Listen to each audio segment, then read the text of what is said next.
A very good morning, friends, and this video is going to be the last one of the carbohydrate series.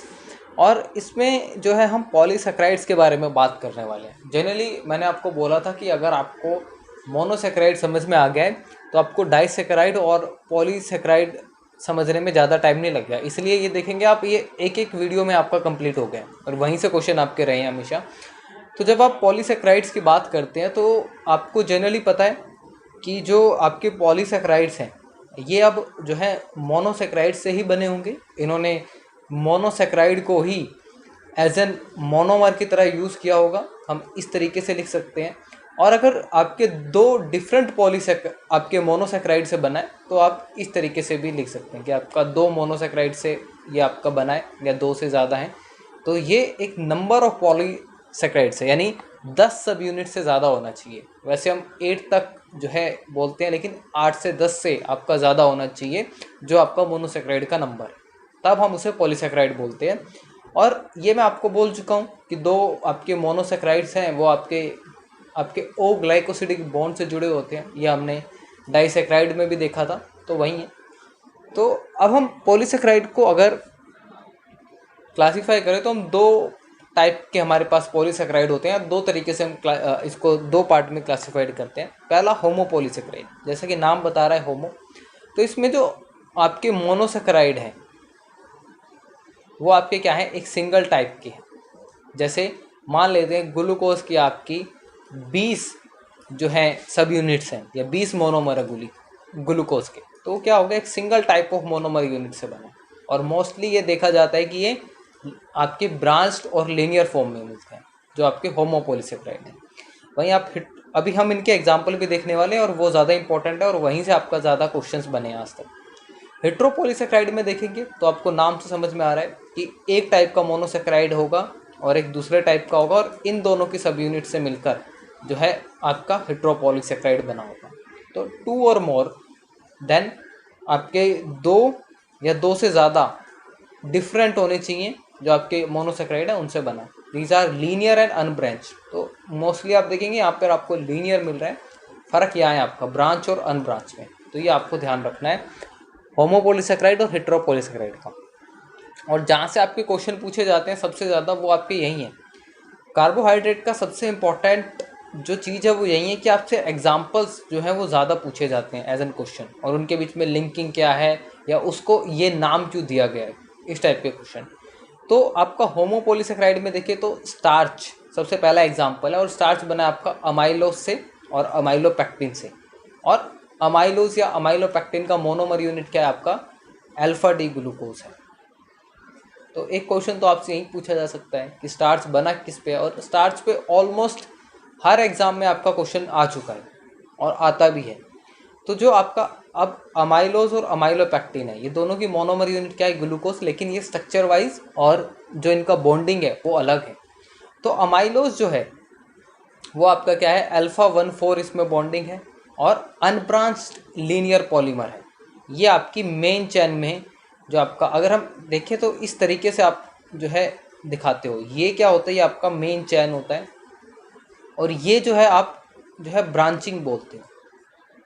तो main chain का जो आपका bond है वो alpha 1,4 है, और ये किससे बना है आपका, अमाइलोज से।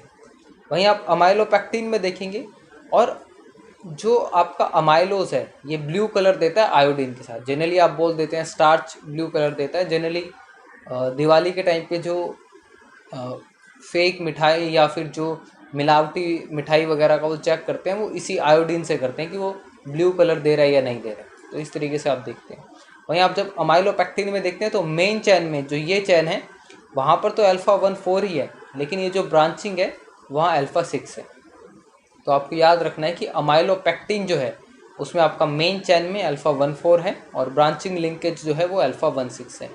और यहीं आप देखेंगे आपका ग्लाइकोजन में सेम आपका इसी तरीके से रहेगा, यहीं आपका जो है ग्लाइकोजन में रहेगा। और ये जो आपका आयोडीन जो यहाँ पर ब्लू कलर दे रहा था अमाइलोपेक्टिन के साथ पर्पल कलर देता है। अगर आपको ये याद हो गया तो आपको ग्लाइकोजन भी याद हो गया। तो आपको ये स्टार्च का सबसे पहले बताने का फ़ायदा है कि आपका अमाइलोज और अमाइलोपेक्टिन से बना है, अमाइलोज आपका लीनियर अनब्रांच है, कोई ब्रांचिंग नहीं है, बॉन्डिंग 1-4 है।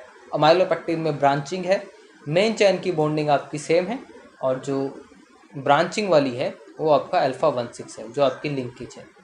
तो ये आपका रहेगा। अदर एग्जाम्पल अगर आप देखें तो इन्यूलिन है। इन्यूलिन आपका जनरली आप देखेंगे जो आपका किडनी होता है, किडनी का जब आपको आपका GFR रेट निकालना होता है तब इन्यूलिन को हम देते हैं, क्योंकि ये एब्जॉर्ब नहीं करता है हमारी बॉडी में, तो इसलिए इसका यूज़ वहाँ पर भी है। आपका जब किडनी का फंक्शन देखना होता है, GFR निकालते हैं हम, ग्लोमेरुलर फिल्ट्रेशन रेट निकालते हैं, तो वहाँ पर भी देते हैं। तो β1-4 इसमें लिंकेज है, और यहाँ पर जो आपका इसमें एक ही मेन लिंकेज है, कोई इसमें ब्रांचिंग नहीं है। और जो मोनोमर है ये डी फ्रक्टोज का है। काइटिन मैं आपको पहले भी बता चुका हूँ, ये आपका फंगाई की सेल वॉल इससे बनी होती है, जिसे आपकी डिफरेंट ड्रग्स जो है वो ब्रेक करती हैं फंगाई की सेल वॉल को, तो वो इसी पे काम करती हैं आपकी β1-4 लिंकेज। अब ये β1-4 किसके लिए है, इसका मोनोमर क्या है, नैग, एन एसिटाइल ग्लूकोसामिन। और सेल्यूलोज में देखेंगे आपका β1-4, ये क्वेश्चन आपका अभी गेट 2022 का ये रिसेंटली क्वेश्चन है। ये सेल्यूलोज और काइटिन ये दोनों ऑप्शन में थे, लेकिन आंसर सेल्यूलोज होगा क्योंकि ये मोस्ट अबंडेंट है। तो ये आपका β1-4 लिंकेज पे ये क्वेश्चन अभी पूछा गया है रिसेंटली, और ऐसे क्वेश्चन आपके जीपेट या स्नाइपर के एग्जाम में बहुत बार आ चुके हैं इनके लिंकिंग के ऊपर। अब ग्लाइकोजन में देखेंगे, ग्लाइकोजन का मोनोमर डी ग्लूकोज है। तो मैंने आपको बताया था जो अमाइलोपेक्टिन का यहाँ पर था वैसा आपको सेम जो है ग्लाइकोजन में मिलेगा। तो α1-4 मेन लिंकेज में है, α1-6 ब्रांचिंग लिंकेज में है। अब ग्लाइकोजन जो है आपका ज़्यादा कॉम्पैक्ट होता है स्टार्च से, क्योंकि वहाँ पर ब्रांचिंग में देखेंगे तो आप जो स्टार्च में है वो 20-25 चैन के जो है वो ब्रांचिंग होती है, और यहाँ पर 10-12 चैन के बाद जो है ब्रांचिंग होती है। जैसे यहाँ पर ये एक ब्रांच निकली, ये एक ब्रांच निकली, तो वो 10-12 के बाद होती है, और वहाँ पर ये 25 या 20 या 25 के बाद होती है।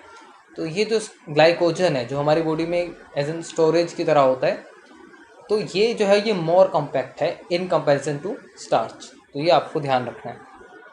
नेक्स्ट, हेट्रोपॉलीसेकेराइड। हेट्रोपॉलीसेकेराइड अगर आपको डेरिवेटिव ऑफ मोनोसेकेराइड समझ में आ गया है तो ये आपके लिए मुश्किल नहीं है। इसके आपके दो ही एग्जांपल हैं, ग्लाइकोसोअमीनोग्लाइकन जिसे आप गैग बोलते हैं, और प्रोटियोग्लाइकन।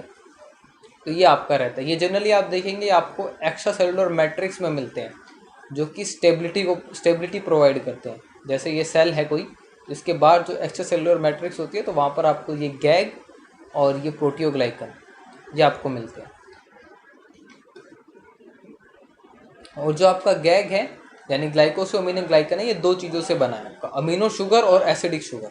अब आपको अगर ये नहीं पता है कि अमीनो शुगर क्या होता है, एसिडिक शुगर क्या होता है, जो इस वीडियो में बताया था, तो आप यहाँ से देख सकते हैं। तो ये आपका अमीनो शुगर जो है वो यहाँ से आया है। जब आप कोई हाइड्रोक्सिल ग्रुप स्पेशली C2 वाले को अगर आप जो है अमीन ग्रुप से, या फिर ये जो आपका ग्रुप है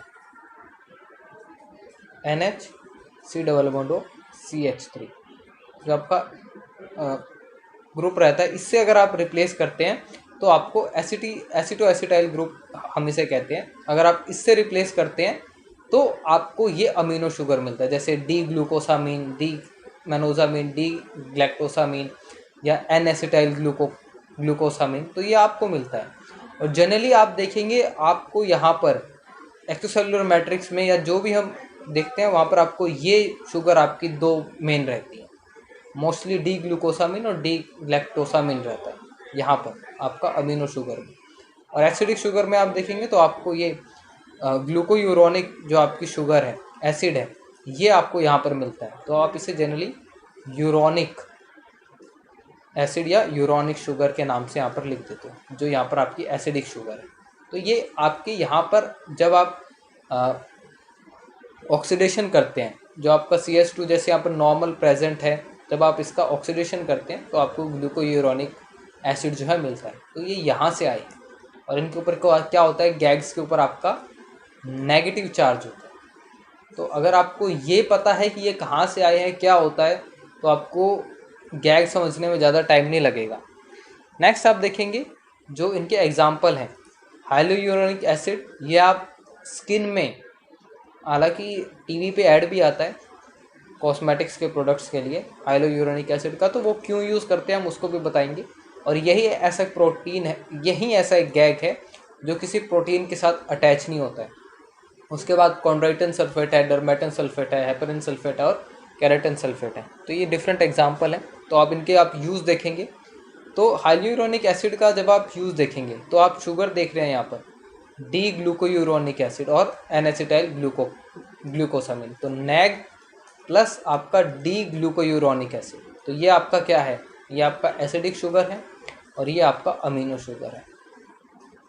तो ये आप देखेंगे ये वाटर बाइंडिंग को बढ़ाता है और लुब्रिकेंट मींस स्किन को क्या करता है, मेनली अगर हम स्किन में रोल देखें तो स्किन को मॉइस्चर प्रोवाइड करता है और वाटर बाइंडिंग कैपेसिटी बढ़ाता है, जिसकी वजह से जो आपकी चेहरे पे जो भी आपका स्किन लूज़ हुआ है या कहीं पर झुर्रियाँ आई हैं तो वो सब रिप्लेस कर देता है। तो इसलिए मेनली आप जो प्रोडक्ट्स देखते हैं उनमें आपको हाइल्यूरोनिक एसिड मिलता है।